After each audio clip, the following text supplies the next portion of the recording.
कश्चित दुःख भवेत.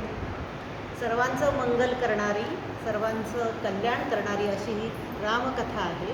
आणि ती रामकथा सुंदर अशा उपमा देऊन महाकवी कालिदासांची ज्यांना उपमा देता येईल असे तुलसीदास स्वामी आपल्याला सुंदर पद्धतीने रंगवून सांगतायत. आणि ही हरिकथा कशी आहे किंवा रामकथा कशी आहे तर मंगलकरणी कलिमल हरणी राम तुलसी कथा प्रभू राम की. तर ही मंगल करणारी आणि कलिमलाचं वाईट गोष्टींचं हरण करणारी आहे आणि म्हणून आपण ती आनंदाने ऐकत आहोत. मागच्या वेळी आपलं असं कथानक आलं होतं की सतीनी तिचा जो अपराध झाला त्याबद्दल स्वतःला शिक्षा करण्यासाठी एक युक्ती योजली. ती माहेरी तिच्या वडिलांकडे यज्ञ होणार होता दक्षाकडे. त्या यज्ञाचं निमित्त साधून तिथे अपमान पावल्यानंतर तिने स्वतःचं शरीर नष्ट केलं. जे शरीर तिला त्या शरीरापासून सुटका व्हावी असं वाटत होतं, कारण त्या शरीराचा परित्याग केला होता तिच्या पतींनी म्हणजे महादेव शंकरजींनी. तर अशी शोकामध्ये दुःखामध्ये आपल्या परमदैवताच्या विरहामध्ये जळत असलेली सती पार्वती म्हणून हिमालय पर्वतावर जन्म पावली. इथपर्यंत आपलं कथानक आलं होतं. तर आता ती पार्वती म्हणून जन्म आली हिमालयात की मग हिमालयाला फार सुंदर रूप प्राप्त झालं ते आपण बघत होतो. सदा सुमन फल सहित सब ध्रुव नव नाना जाती प्रकटी सुंदर सैल पर रममणि आकर बहुभाती सियावर रामचंद्र पद जय शरणम मंगल भवन अमंगल हारी सुदशरथ अजर विहारी. तर त्या सुंदर पर्वतावरती अनेक तऱ्हेचे नाना वृक्ष, लता, वेली व मोठे मोठे वृक्ष, छोटी झुडपं आणि सुंदर फुलं अशी होती हिमालयात पहिल्यांदाच. परंतु पार्वतीचा जन्म झाल्यानंतर सगळ्यांना इतका आनंद झाला की तिथे निसर्गाने त्याचं अतिशय सुंदर असं रूप धारण केलं. ते कसं धारण केलं हे पुढच्या दोह्यामध्ये चौपायामध्ये त्याचं वर्णन आहे. सरिता सब पुनीत जलु बहही खग मुग मधुप सुखी सब रहही सहज वयरु सब जीवन त्यागा गिरिफल सकल करही अनुरागा. तर तिथे असं झालं की सगळ्या प्रकारच्या नद्या खळखळ खळखळ करत दुथडी भरून हिमालयापासून निघत स्वच्छ सुंदर पाणी पांढऱ्या शुभ्र खडकांवरून वाहू लागलं. आणि या नद्या कशा बारमाही नद्या, कोणत्याही वेळी त्या आटणार नाहीत अशा सुंदर नद्या पवित्र जल वाहू लागल्या. पशु पक्षी भ्रमर सगळे सुखाने राहू लागले.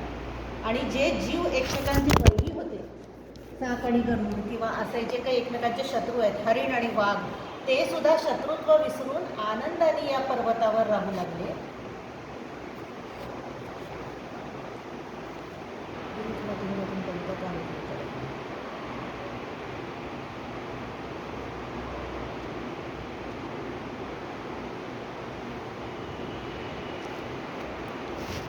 हां, लिंकमधून बंद जरी झाली तरी पुन्हा मी सुरू करीन, हरकत नाही.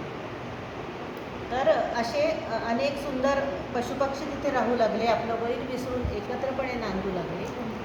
आणि शिवाय काय व्हायला लागलं तिथे गिरीपर सकल करही अनुरागा, सगळ्यांचं प्रेम जडलं तिथे गिरीवर. आणि म्हणून तिथे काय झालं, अनेक ऋषीमुनी विद्वान लोक तिथे आश्रम करायला लागले. आणि त्या आश्रमासाठी पर्वतराजांनी हिमालयाने त्यांना उचित असं सुंदर स्थान दिलं, उंच स्थान. काय झालं तर असं सुंदर तिथे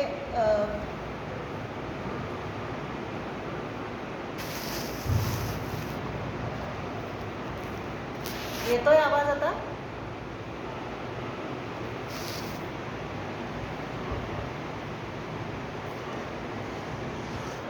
अच्छा, ठीक आहे. नारद समाचार सब पाए कौतुक ही गिरी गेह सिधाए सैलराज बड आदर कीना पद पखारी बर आसुनी दीना. मग काय झालं, असा सुंदर पर्वतराज नटला होता जिथे प्रत्यक्ष पार्वतीने जन्म घेतला. म्हणजे प्रकृती, पार्वती म्हणजे प्रकृती, तिचं जे जन्मस्थान आहे ते किती सुंदर असणार आहे. तर अशा सुंदर ठिकाणी पार्वती जन्मली. त्या ठिकाणी सगळ्या जणांनी पंचमहाभूतांनी आपलं सुंदर रूप प्रकट केलं तिच्या प्रेमाप्रीत्यर्थ, आणि म्हणून तिचं कौतुक व्हायला लागलं त्या जागेचं, हिमालयाचं, आणि ऋषीमुनी जाऊन तिथे आश्रम करू लागले. पण नारद मुनींनाही वाटलं की एवढी सुंदर वर्णन स्वर्गातही ऐकू जात होतं हिमालय पर्वताचं, तर आपणही जाऊन बघून यावं तिथे काय चाललंय. आणि म्हणून नारद मुनींनी हा समाचार पाहिला की तिथे रोज नवीन छान छान कार्यक्रम चालू आहेत हिमालयावर, तर आपणही जाऊन बघावेत. म्हणून कौतुक पाहायला तिथे नारद मुनी गेले. आणि मग शैलराज म्हणजे पर्वतराज हिमालयाने खूप आदर सत्कार केला देवर्षी नारद मुनींचा. या बसा मुनी म्हणून त्यांना आसन दिलं, नमस्कार केला, आणि आपल्या पत्नीला आणि मुलीला पार्वतीलाही तिथे बोलवून त्यांना नमस्कार करायला लावला.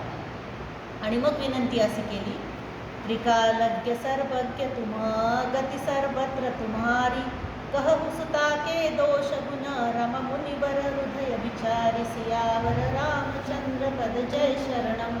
तर हे मुनिवर, तुम्ही त्रिकालज्ञ आहात, सर्वज्ञ आहात, सर्व काही तुम्ही जाणता, आणि तुमची गती सर्वत्र आहे, तुम्ही कुठेही फिरू शकता.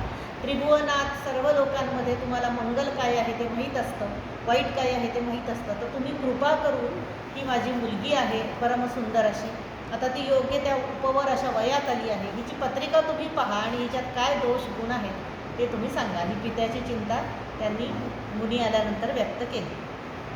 मग मुनी काय म्हणाले, कह मुनी बहसी गूढ मृदुबानी, सुता तुम्हारी सकल गुण खानी, सुंदर सहज सुशील सयानी, नाम उमा अंबिका भवानी. मुनी म्हणाले की हसून म्हणाले, अत्यंत आनंदयुक्त हसले नारद मुनी आणि म्हणाले की हे गिरिराज, तुझी कन्या तर गुणांची खाण आहे, अतिशय स्वाभाविक अशी सुंदर सुशील आहे, अनेक गुण तिच्यामध्ये आहेत, समजदार आहे, आणि तिचं उमा अंबिका आणि भवानी ही तिची नावं आहेत असं सांगितलं.